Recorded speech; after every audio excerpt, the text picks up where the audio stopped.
Hello. So I wanted to make a video about this Astroworld thing and the question of who's to blame, because I've been kind of weirdly curious of the whole thing. It's obviously a big tragedy for the people involved in it, but it also just feels like a sign of the times. It's a very strange event that happened, and I've just been really curious of it all. I'm planning to do 3 videos on it. I think I've done one already, a timeline. This one I'm gonna hope is YouTube proof, but I don't usually post to YouTube anymore because I'd hate censoring myself. But this one should be YouTube friendly. But most of my videos will be in Odyssey and BitChute for anyone interested. And these are just my views. I'm no legal expert or anything. Just wanted to share my views because I thought it was interesting. So this question of who's to blame for the Astroworld tragedy. And basically, my thoughts have fallen into 3 basic categories. I've got a bunch of preliminary thoughts, which is like, it's hard. You want to kind of get some perspective on this thing and think clearly about what's going on. And there's some distinctions to be made and things like that. So there's a bunch of that comes first. And then there's 2 other main questions. Firstly, what caused the crush in the first place? What mechanisms actually caused the crush, or who caused the crush? And then the third question, the big question, is why wasn't the show stopped? And that seems to be like the biggest, most incriminating thing of the whole thing. Why wasn't the show stopped? So that's the structure. So preliminary thoughts are so who's to blame? I don't think anybody's 100% to blame. I think it's a question of distributing blame amongst various people, and the question is what portion of the blame, who gets the most amount of blame and who doesn't. And I think we've got 4 basic suspects. Now, legally speaking, there's actually like loads of suspects. There's loads of like defendants. But in my head, I group them into just 4 basic, simple ones. You got the crowd themselves, which probably not. Most people don't really think they're to blame too much. I sense there could be more blame on them than people think, but probably not. They're not prime suspect. Second is the performer. So that's Travis or possibly Drake, but I think Drake is... Let's just keep it simple and focus on Travis. I think he's the one who most people put 100% of the blame on. And I actually think he's probably got less blame than people think, but still, he's no saint. He's not... His hands aren't clean. And then the third is the organisers. This is where I think most of the blame will end up going. Somebody in that organisation group, but I just put everybody in there. Somebody behind the scenes, I don't know who it is. There's a lot of people in that group, but somebody somewhere has cocked up.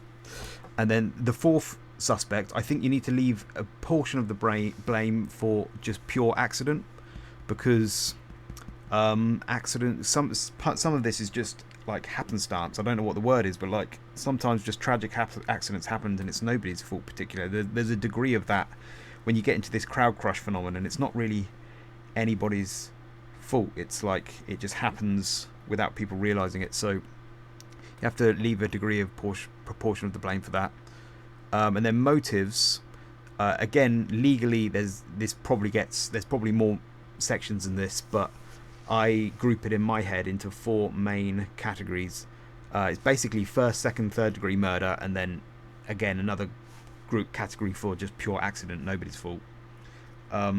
And first degree is like premeditated. So this is the idea that this whole event, these deaths, were planned and premeditated before the time. And that, I think, is, at the moment, I would say is unlikely. But I don't like to put anything off the table. And I know there are some people who are saying this is a satanic ritual. And that, and I'm open. And I think there's some weird stuff that goes on in the world. I'm a Christian. I think there could be things like this going on. Who knows? And I think you could build a vague case for that. There are some weird coincidences and things, but for me it's more at the moment in the speculation column, and I doubt this will end up in the courts, so I doubt it'll be very hard to prove, and I think it's probably in the unlikely column for now. But in my 3rd video I might get into it. It's a bit more speculative, but it's interesting. I wouldn't, who knows, but probably not. Opportunistic, the second degree murder is opportunistic, so it wasn't premeditated, it wasn't planned, but in the heat of the moment there was intent to kill. That's second degree murder. And again, most people are saying that's not going to happen here, and probably not. Again, it's unlikely. But I do think it's possible in the sense that the crowd, there's a lot of witness testimony and there's a lot of video, and it's possible that there are some people in that crowd who, in the heat of the moment when they were panicking, they might have deliberately killed somebody else, or at least, trodden somebody's head or something to get themselves safe. Now, most people probably, if they did that, they hated doing it, they didn't want to do it, it was survival of the fittest, they feel awful, that's probably going to end up being a fair excuse. But there might have been some people in that mix-up who did some things that they shouldn't have done. They really were selfish. They didn't need to harm another person. Who knows? There could be some of that. But again, I haven't seen any evidence of that. It's probably unlikely. But just keep it in the back of your mind. Third degree negligence. Again, this category legally can be broken up much more than this, but it's all basically human error, negligence that led to death, and it's negligence I think it's like gross negligence, because all human beings make mistakes, and sometimes the mistake might lead to death, but it's not really, you can't put the blame on them. But this is like gross negligence, so something that human beings have done that they really should have known better, and it's led to death. And I think this is where all the action is going to be, and I think this is why there have been huge numbers of lawsuits filed, loads of people piling in, loads of lawyers piling in, because I think they smell blood. I think they think this is going to be an easy one. They're going to make loads of money, and this is where it'll be. So that's where all the action will be. And then accident motives, again, I think that's this. You can rule this one out. The idea that this was just pure accident. I mean, the crowd crush thing may be accident, but why the show wasn't stopped, to say that was an accidental thing, there was nobody's fault, is very far-fetched. So it's going to be third degree, I think. And then just two more distinctions in the preliminary thing. Is the first is this distinction between active and passive crimes. And again, I'm no legal expert, so you might want to double check this, but in my mind, this is the way I've always thought about it, which is that active crimes are when one human being actively harms another he goes out of their way and they harm another human being. Whereas passive crimes are a failure to help. This human being needs help, and this one just fails to act. It's like a crime of omission or something like that, I think it's called. And as far as I know, the vast majority of laws are active crimes, and there are very few laws that actually incriminate against passive crimes. Failure to act. And this leads on to this kind of second distinction between legal and moral, because the failure to act might be a very immoral thing. You might think that's a very crummy thing to do, but it's not technically illegal. And I think, if I've got that right, and I think that distinction is right, the difference between legal and moral is also like committing adultery. Might be a very crummy thing to do, but it's not technically illegal. And the same with failure to help. Might be a crummy thing to do. People might think you're a bad person, but you haven't technically harmed another human being. And this, for me, I would need to make a whole other video about this, but I've always kind of come to the conclusion that human beings, when human A helps human B, that's a gift. It's not an obligation. And they don't have to help, but if they do help, it's a gift. And my feeling is that society, human beings, when human A helps human B over and over and over again, eventually human B comes to think of that as an entitlement. He gets used to it. He thinks this is right or something. And then one day, when human A stops helping human B gets really angry, and he thinks this is right, and he gets, hey, you owe me this. And he forgets that the first principles of the situation, or basic state of nature, is that human beings, when they interact, that's a gift or trade or something. It's not, they don't owe that.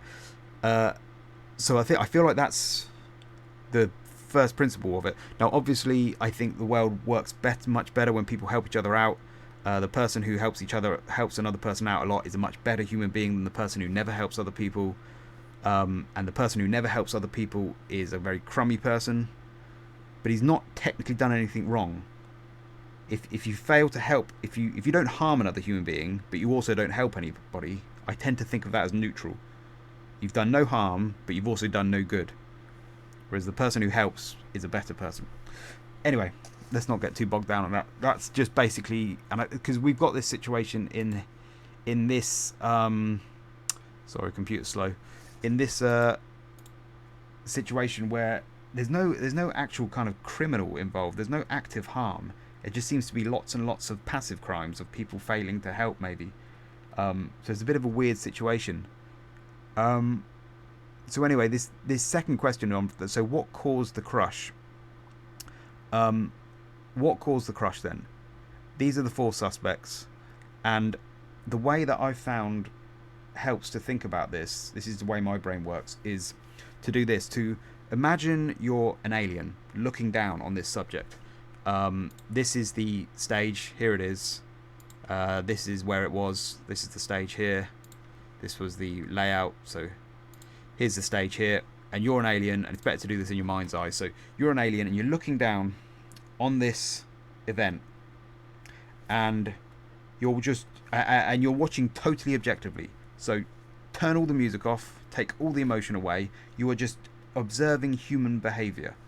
What you would see is a bunch of human beings in this parking lot that has plenty of space for them, because it wasn't over capacity, 200,000 capacity, and there was only 50,000 in there. All these human beings in this parking lot place, and you would watch them all converge into these kind of pens thing, and seemingly they would I'll show it.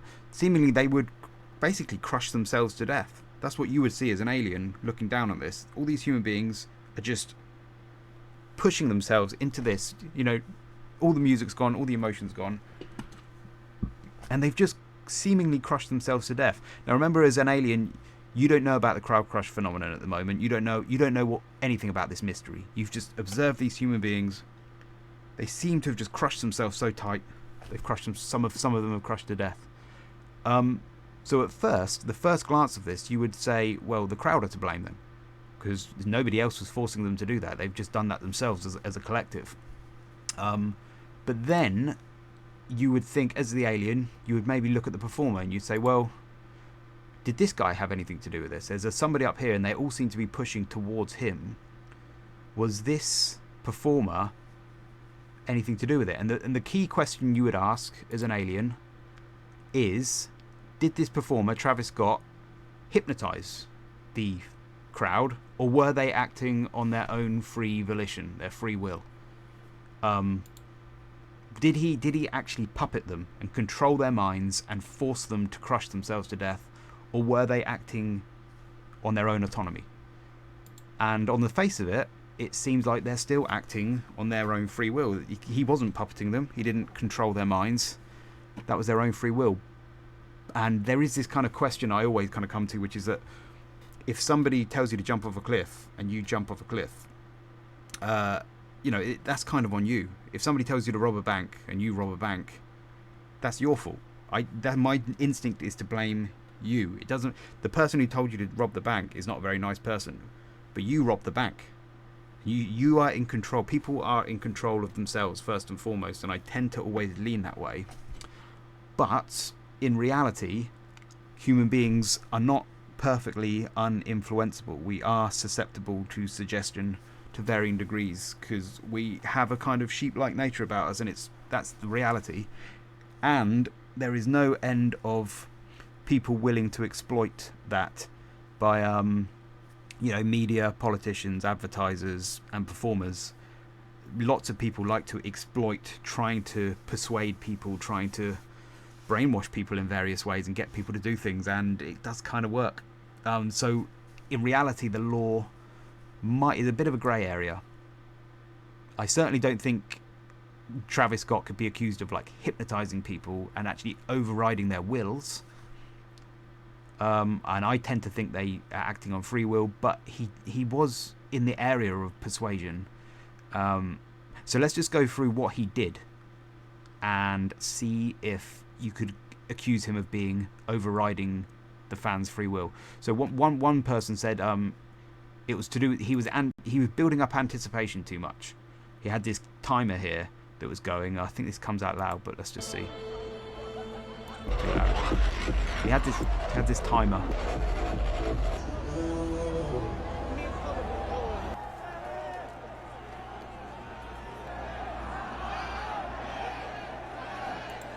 and he was building up anticipation too much. And they said, and he also had all this. His show was the only one at 9 o'clock, and so when these ones finished, he had everybody else in the whole festival all come and converge onto his show.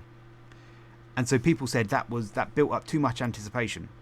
But that's not a crime. That's what almost every artist tries to do. Tries to build up anticipation for their show. So that in itself is, I think, would be hard to criminalise. So that's not going to work. So, the frequency noises. Some people were saying he was playing these weird frequency noises. I'll see if I can play a clip.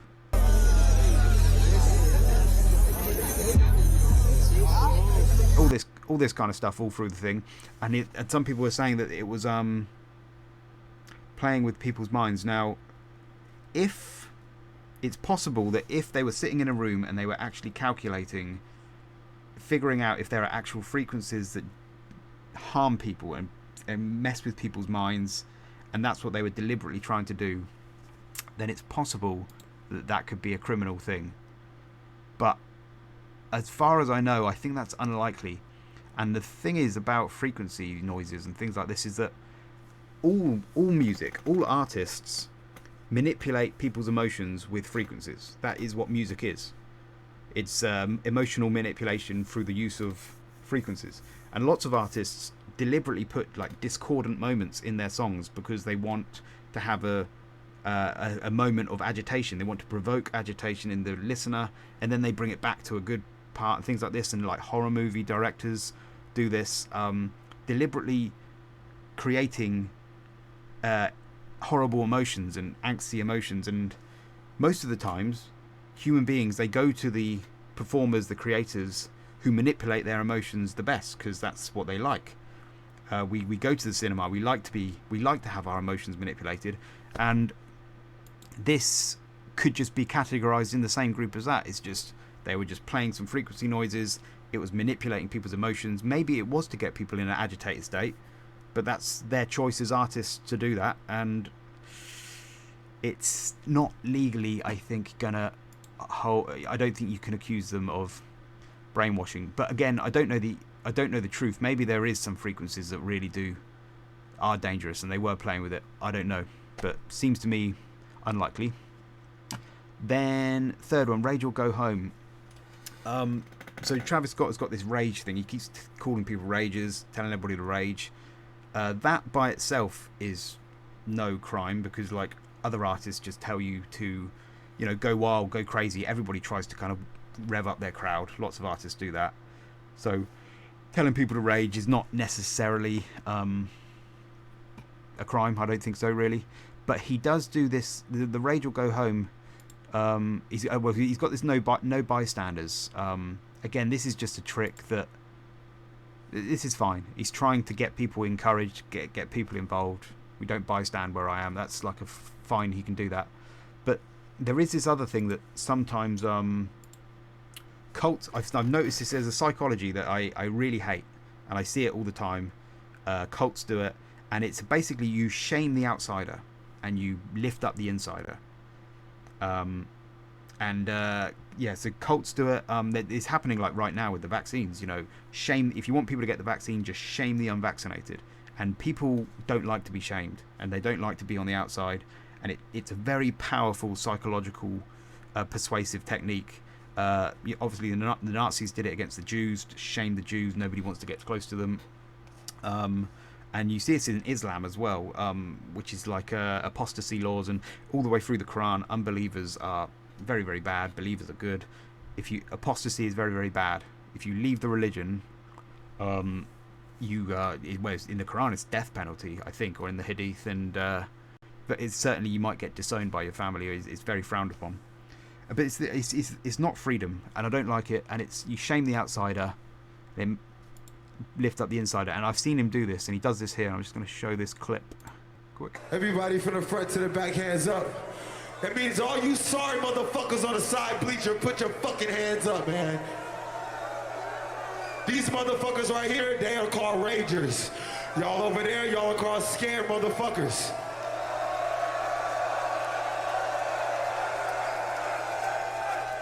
You see how these motherfuckers get out right here? They get out crazy. And he gets all the ones in the middle to put their fingers up and tell them to F off to all the soy mother effers. And so he's using that technique. Now, is that cult-like mentality? Could he be accused? Is that? I don't think so. I don't like it. It's not very good. But is it a crime? Is he?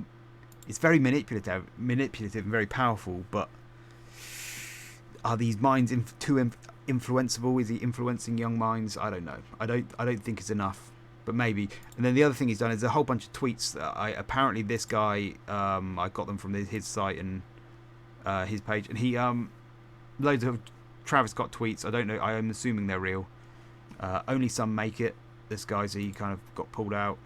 She broke her hand. She doesn't give an F, and so you know, she's still going even with a broken hand. It's not a show until someone pass out. What the F? To the kid that didn't survive the rodeo, you're a hero in my book. He's passed out, I believe, I hope. You're a hero in my book. To that kid who blacked out, you're a hero. I love you. So, he's obviously encouraging this behaviour, passing out and stuff. Now, I don't want to be too much of a Pollyanna about it. I've always tend to be libertarian, and I tend to think if consenting adults want to join some kind of weird Fight Club mentality culture where they want to mosh pit and get passed out sometimes and get bloody and get injured, my instinct is always, as long as they're consenting adults and they want to do that, life is a crazy thing, go ahead, knock yourselves out, literally, you know. That was quite funny, wasn't it? Sorry. Anyway, yeah, knock yourselves out. And what was I going to say? So they can do that, and I'm kind of like, that's fine, but then it's a risky territory, isn't it? Because where do you draw the line? A lot of these kids, he's inciting people to pass out and to you know, hurt themselves, and that's a dangerous territory. I guess I don't know where the line is. I don't know where the line is, but I feel like there might be. He might have gone over the top somewhere. But it's a tricky one to answer. So that's all I'm going to say is that it's tricky. But I don't think he's. I don't think he's hypnotizing people, but he is persuading them. It's a tricky line. And then the last one is incitement. I think this is criminally. You can get charged for incitement if you incite somebody to do something criminal. And when they sold out tickets, he apparently texted this, tweeted this, nah, and we still sneaking the wild ones in. And people say, well, that's encouraging sneaking in, breaking in. You know, it's breaking into the festival. But I don't think this will hold up in court much, because he could easily just say, well, what I meant was that I'm Travis Scott and I can pull strings and manage to get some extra tickets or something. I don't know. It's probably not going to hold up in court, that. But it's, you know, it might do. And then this was a promo for Astroworld, and this kind of looks like it's encouraging the behaviour of breaking in. Have a quick look at this. Astroworld Fest in full swing, but now with extra security. We want to show you what it looked like when the festival opened its doors today. This summer strong, and we got another stretch. November come, won't you pop out at the fest? So it looks a little bit like they're encouraging people breaking in and lawlessness, but it's not necessarily super apparent in that video. So I think incitement, I mean, all of us know, common sense, we know what he means when you watch that video. It's they're obviously it's suggestive. It is suggestive, but again, in law, could you really prove it? He'd just say, well, it's just a video. It was just a kind of a artistic thing. It wasn't a literal thing. Hard to prove. So I think he'll get away with that. So I think, going back to these aliens, I think they would look at the crowd, and I don't think that they would think that the performer is really overriding their wills. So at this point, I still think they think that the crowd have basically crushed themselves, and maybe this guy isn't helping and he's persuading them a bit, but they're free and they've crushed themselves. So the next bit that the aliens would think of is they'd look at the organisers, and I think they'd look at this stage layout, and the stage layout, they would think, well, is that causing it? Is there something about this layout that is actually making some phenomenon that is causing them to crush here, like a trap or something? And at first I thought that was like a really good theory, because this chap here, Jimmy Bod on TikTok, he had this theory, and I thought it was a really good theory, where he basically said, because of these barriers here, you've got all these people pushing in from the sides, and then these people in here, they can't go anywhere, and they're getting crushed here. They're all getting crushed in there, and the people are coming in from the sides. And I thought that was a really good theory at first, especially when you think of Glastonbury, because this is how I imagine festivals. You've got this tiddly little media tent there, and then all this space for all this pressure to just unleash itself, to kind of release itself. But then I started looking into other festivals, and I found that actually there's a whole bunch of other festivals that do have the same kind of barrier system. This is Sziget in Budapest. They had like 500,000 people a couple of years ago, over a few days.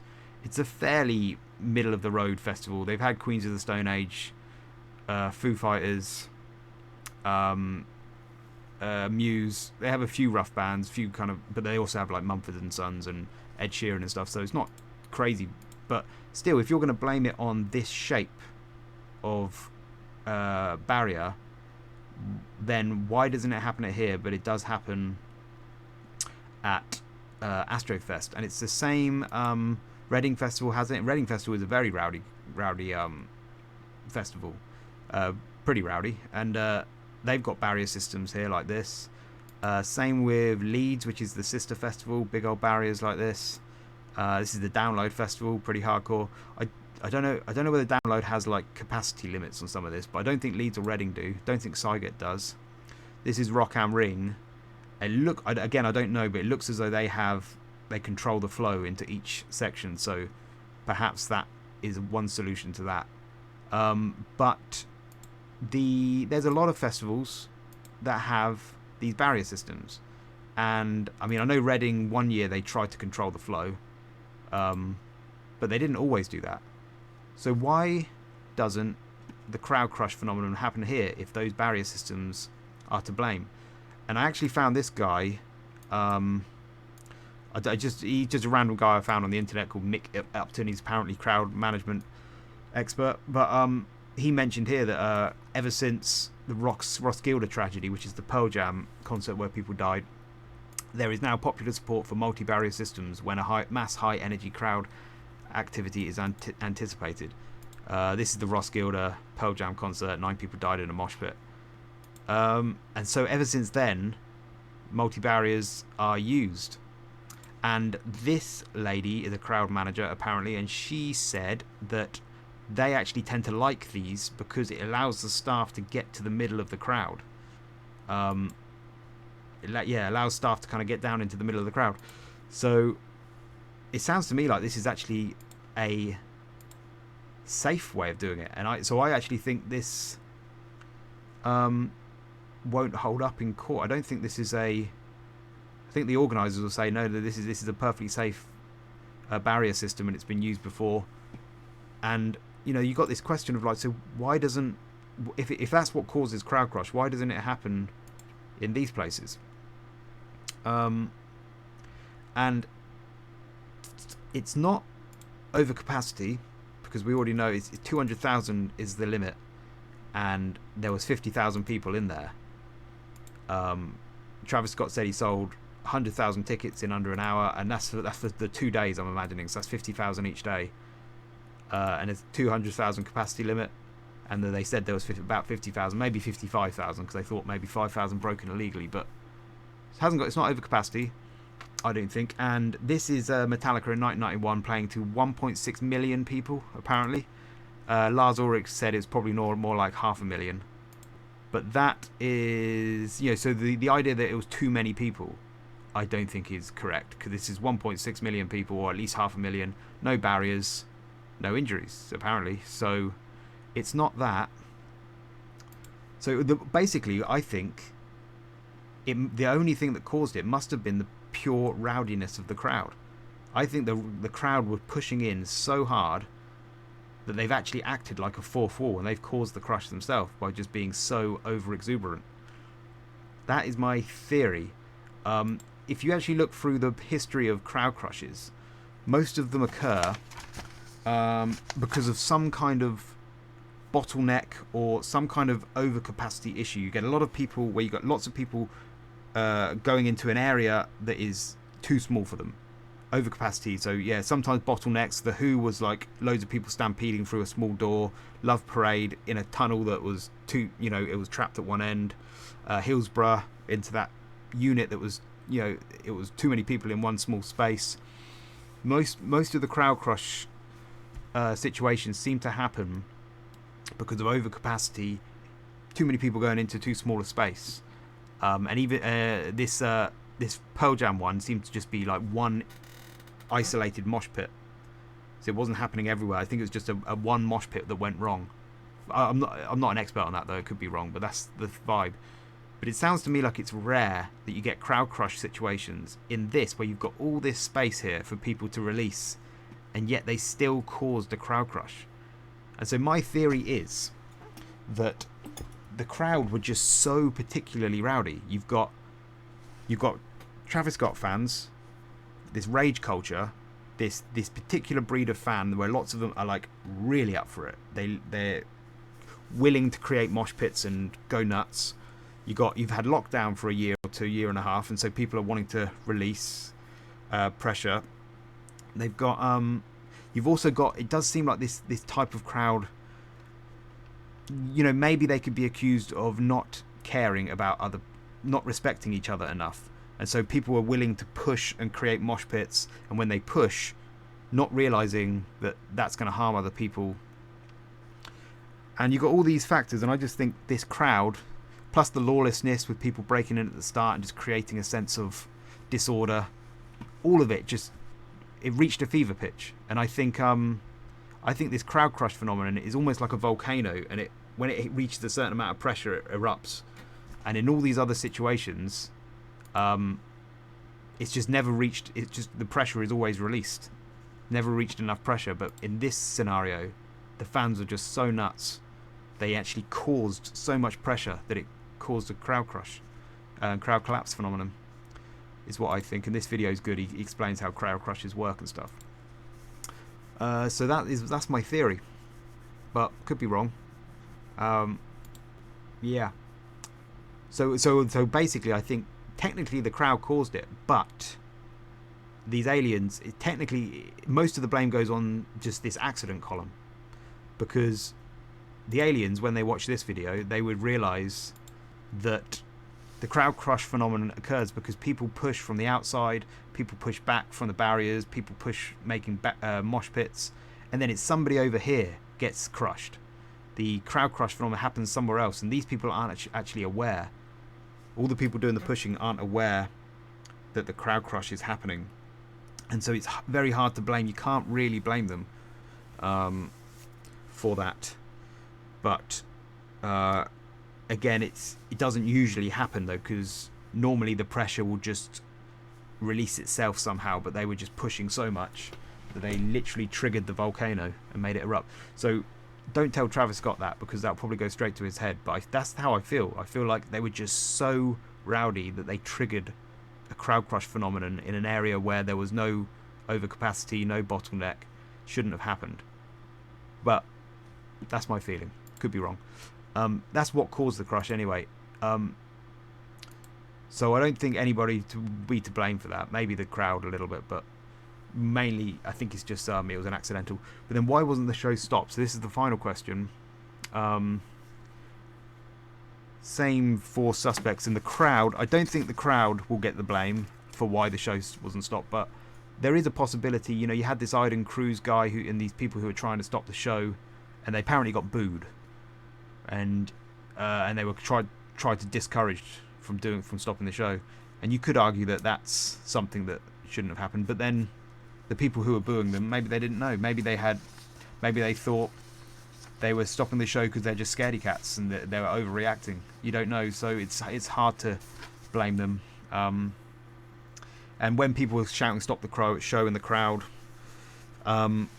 if you could argue that maybe if some of the crowd cared more, they might have spread that message and got that out possibly, but I don't think the crowd will be blamed for why the show wasn't stopped. It's not their fault.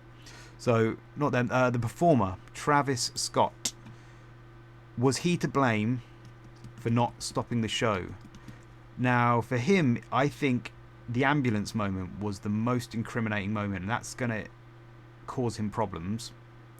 But these are the three big questions, because the big question for Travis Scott is, did he know? How much did he know? Some people claim that he knew everything. There's videos of him, and the sound is turned up so as you can hear all these people crying for help, and he's laughing about it. I think that's probably harsh. And then I don't think that's true. And then the passed out boy is a bit where he's just singing, and he's looking down at this passed out boy, and he's like, oh look, see, he's like the devil, and he's getting joy out of it. But that's out of context as well, which we'll see here later. So the cries for help, could he hear the cries for help? My suspicion is not. He might have been able to, and we'll find out. But if you watch the actual show, the entire thing, it's very difficult when you listen. I was listening on my headphones, and I can't hear any cries for help through the whole thing, or any people shouting for stop the show. Some people think you can, but I think you've got to go careful about the power of suggestion when you're listening to this stuff. Are you kind of hearing what you want to hear? I mean, maybe it's hard, but it's certainly not clear to me that anybody's screaming for help on the audio, and that's just the audio. Travis Scott he'll have noise cancelling headphones in, most likely, and he's got 50,000 people. Now I know some artists, they still seem to manage to hear some of the crowd, and he probably could hear some, but I don't think he could hear everything really clearly. And when you've got 50,000 people making noise, and the majority of them, remember, weren't aware of what was going on. These were pockets of maybe a few thousand people who were aware that there was a tragedy occurring. The majority of people still seem to be not aware. And so all those people, he's going to be hearing the majority of voices. And I just think it's likely that he wasn't aware, he couldn't hear the cries for help. Or if he did... See, this is the other thing. The other reason why I think he probably couldn't hear it was because he strikes me as on the slightly narcissistic side, self-centered side. He was probably just didn't care. He's probably just focused on his own art. I don't know. It's hard. I don't want to blame him unjustly. I think he probably didn't hear or didn't think about it too much. But the passed out boy, he did see two things. He saw the passed out boy. He definitely saw that. Now, some people think this is... the way he dealt with this was wrong. Personally, I think it's just about within the bounds of acceptability. Other artists would be much more caring. They'd stop the show. They'd make sure the guy got help. That's what most people would do. That's probably the right thing to do. Travis Scott, I think people pass out at his shows a lot. I don't think it's weird for people to pass out. Did he know that this guy was passed out, or did he know he was having a seizure? If he knew he was having a seizure, then perhaps he should have cared more, because he might have been able to see that. Not sure. But he did stop the show. He did wait until they got help. The fact that he kept the music playing, I don't think is that incriminating. It could have been that, his instinct was, if he stops the music, it feels like an incident, and it makes people kind of panic a bit more. Whereas if you keep the music going, keeps things calm, it's almost like a lullaby he's singing, and I know some people will probably be like, that's being generous. But if I was being ungenerous, I would say he wanted to carry on with his show because he's like a narcissistic artist, and he wanted to, he didn't want to stop the show for just somebody who's passed out. So there's that. But I don't know. I think it's within the bounds of acceptability, the way he dealt with that.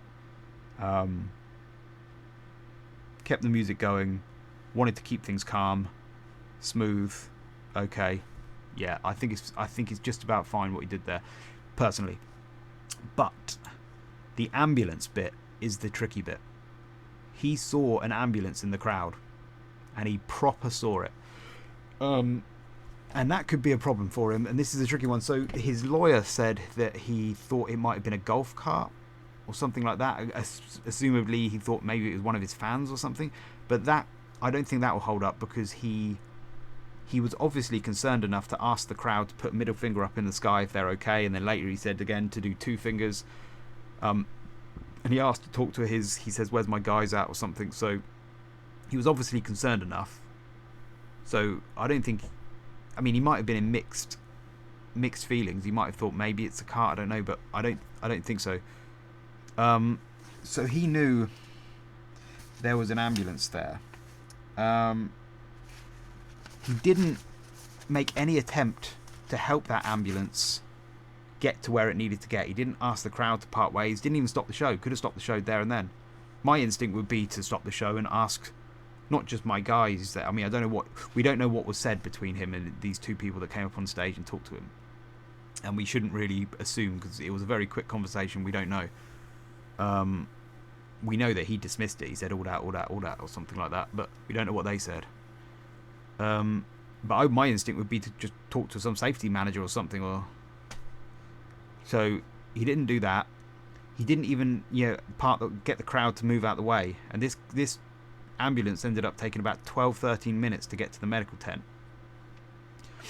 And he actually turned around and said, I want to make the mother effing ground shake. That was his response to it. So now, in his defense, perhaps he could say that in the heat of the moment, he wasn't thinking. He saw an ambulance and he thought, oh, well, the medical staff, they're dealing with it. Because as a performer, your job is just to perform. And the reason why you spend all this money on security and medical staff and all this kind of stuff is so that you don't have to think about that stuff. Your job is to perform. You let everybody else sort out all the other stuff. He might have just thought, well, they're dealing with it. And again, most artists, I think, they seem to manage to perform and do a certain degree of crowd safety as well. And I think that makes them better performers, better artists. It's good. Travis Scott, maybe wasn't thinking like that. And, maybe he's autistic. Maybe he's just... Or maybe he's a sociopathic narcissist. I don't know. But he didn't help. And he didn't think to help. It could be problematic for him. And the thing is that... I mean, because we also don't know what pressure he was under. We don't know what was said to Travis Scott before the show. Somebody might have said, look, you've got to just don't stop the show, whatever. Just leave everything that happens to the crowd to us. Who knows what was said to him. So we'll have to find that out in the trials and the courts and stuff. But the thing is, this is tricky because it might trigger this active-passive crime thing. On the face of it, it seems like a passive crime. He's just failing to help. He's not actively helping anyone. He's just failing to help. And so it's not illegal. But if you're driving and you see an ambulance behind you on the road, you have to move out the way. If you were to block that ambulance and actually obstruct its path to the hospital, I'm not an expert again, but I would think that that's kind of possibly manslaughter or even second-degree murder. You are intentionally causing death to somebody. Or if you parked in the bay where the ambulances go to the hospital, even if you didn't realise that was where it was, you've got your driving licence, you can see all the signs, you should know, and so you've blocked an ambulance getting to the hospital. That could be manslaughter there, that could be negligence. And so is Travis blocking that ambulance from getting to where he doesn't know who's in there. He might just think it's somebody with a broken leg, no big deal, but he doesn't know that. It could be somebody dying. Is he blocking that? Now again, on the face of it, no, he's not blocking it, the crowd are blocking it. But the crowd can't move because they're stuck. Whereas he has the mic and he has the power, he could actually part that crowd and try and help a little bit.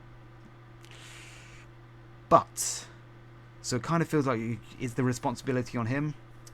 But I kind of feel like that I don't think the courts would blame him for that, because if they did, that would mean that every performer on a stage with audience going into the future would be... They would have the liability of crowd safety as well as their performance, because they would know that as I'm performing on this stage, if anything happens in the crowd, I could get done for manslaughter if I don't deal with it. And there's a lot of performers who they don't want to do that. You think of like violinists and all this kind of stuff. a lot of people, when they perform, they just want to perform. They want to leave all of the rest of the stuff to crowd safety experts and medical staff and all this kind of business. They just want to do their performance and go. They just want to focus on their performance. They don't want to have to focus on what's happening in the crowd. They don't want to babysit 50,000 people. Their job is not to be a lifeguard. Their job is to perform. And so I think the courts would probably say that's all. If he's got good lawyers, and he will have, they'll probably say that it's not his job. He's a performer. It's somebody else's job. Some safety expert should have jumped on the stage, stopped the show. It's not his job, and I think that's what's going to end up happening. So, Travis Scott, the performer, why wasn't the show stopped? I think he might get in trouble for the ambulance, but I think he's going to get away with it. I think the courts will say that he hasn't actually technically done anything illegal, but I think he's shown his true colours, and I think a lot of people are questioning whether he's the best role model for them, and a lot of people maybe I think his career is probably over, because I think a lot of people are thinking he's not the nicest guy now, and his whole shtick is raging, and how can he do another show getting people to rage now when this is hanging over his head? So I think his career is probably over, but I don't think he'll get done for. I just got a feeling he'll get away with it. There's nothing illegal that you can catch him with. Maybe incitement, maybe the ambulance, but so anyway, that leaves me with the organisers, because I don't think accident is will be a part of it. So the organisers, and this is the most incriminating part, and this is where I think all the blame will come down, because this question of why wasn't the show stopped seems so obvious. Like, how hard can it be to stop a show? And it's like, okay, in some shows people pass out, and you don't stop a show just because people pass out. Okay, there's a limit. But if there are already people who don't have a pulse, or you've got multiple people not just passed out but they have crush injuries happening, and certainly if you've got people who have died, I don't know when the first death was announced, but you know, just people without a pulse, that's enough to stop a show. Surely that's the line. You've crossed the line there. You should stop a show there. Maybe a certain number of people passed out, you stop a show. Crush injuries, maybe. I think it's good enough to stop a show. But absolutely, certainly, like at 9:38 p.m, Houston officials said a mass casualty incident had occurred, and apparently Live Nation had agreed to stop the show there, and yet it carried on for like until about 10:15, for like almost like another 40 odd minutes or something, half an hour. So it just seems so you just can't fathom it. How hard is it to stop the show? You just got to get a message to somebody on the stage to stop the show. It doesn't seem very hard. So I think this is where the crime will be, and I think most of the I think it will be somebody high up. I would imagine that all of the people down the bottom, the medical staff, I think they did their jobs as best as they could. I mean, some people have said they were understaffed, but you wouldn't have needed all that staff if the show had stopped straight away, and they could have just dealt with it. You're only understaffed because it kept going and you kept having more casualties, and then it became too much. I think most of the medical staff did their job. They told their superiors, the messages was going up. The emergency services knew. There's loads of calls between them. It was going all the way up, and I think it probably went up to the top, to the executive producer and the festival director, or somebody somewhere at the top. And I think they were sitting in a room doing their calculations, and for some reason they have deliberately chosen not to stop the show. And I dread to think what they were thinking in that thing. The only justification I can think of is that apparently they were worried about riots. They said if we stop the show we might have riots, but I would find that to be a weak explanation, because a riot is a hypothetical emergency, and it only results in destruction of property, not necessarily destruction of life, whereas this right now is an actual emergency occurring right now with a loss of life involved. And so I think you have to act now, even though there's a risk of a riot. So I think that's a weak argument, but I could be naive. Maybe they know more about the potential damage that riots can do. Maybe they've had tip-offs. Who knows? Maybe there are other reasons why this didn't stop the show, but I worry that they've got some kind of non-liability clause in the ticket. People buying the tickets, there's some kind of clause where the organisers have said we have no liability. Maybe they know something we don't, or maybe they're literally just looking at numbers. They've got contracts, they've got all the financial situation they know about. They're looking at contracts and they're thinking, this could actually work out good for us. If we just have this catastrophe, it will have lots of publicity and we could spin it and we could turn it and make money out of it. Maybe they don't care about Travis, they'll just drop him. Who knows? But I dread to think what was happening. But I think somebody in a room somewhere knew, and they should have stopped the show, and they chose not to stop the show. And they had the power and they chose not to do it. And I think that's what happened. That's my guess. Can't be an accident. There was no wireless signal or something. It's unlikely. So yeah, that's it. Wanted this one to be quick, but it wasn't. I was rambling. So yeah, preliminary thoughts. Yeah, we know all the distinctions. And what caused the crush? I basically think rowdy crowd triggering. Rowdy crowd persuaded by a very persuasive Travis, but they were still acting on their own volition, and they got so rowdy and unruly that they triggered a crowd crush phenomenon in an area where there was no bottleneck, nothing. They shouldn't have happened, and they just triggered it. So it's kind of more accidental than the crowd, but still needed a unruly crowd to trigger it. And why wasn't the show stopped? I think Travis could be in trouble because of the ambulance. I think he certainly didn't. He wasn't a very good role model. He could have done a lot more. Could have helped a lot more. But I don't think he'll get done for anything illegal. But I'm no legal expert. I think he'll get away with it. Whereas, because he's just a performer, and he'll pass the blame to somebody else. Whereas the organisers, somebody somewhere, a head's going to roll. Now, judging by the amount of legal lawsuits that have been filed, I think the lawyers are smelling blood and think this is going to be an easy one. I do worry that there'll be some kind of clause in the liability clause, and even the Live Nation will get away with it, and everyone will get away with it, and nobody will get to blame, and it will just end up being blamed on the crowd and an accident. But I hope not, and I don't think so. I think somebody amongst the organisers, the Live Nation, will get the blame for this. So that is my thoughts. Okay, and I might make a third video where I go into all of the speculation, the satanic stuff, and all the myths and the just other miscellaneous thoughts in my head. But I better stop there. Okay, bye bye.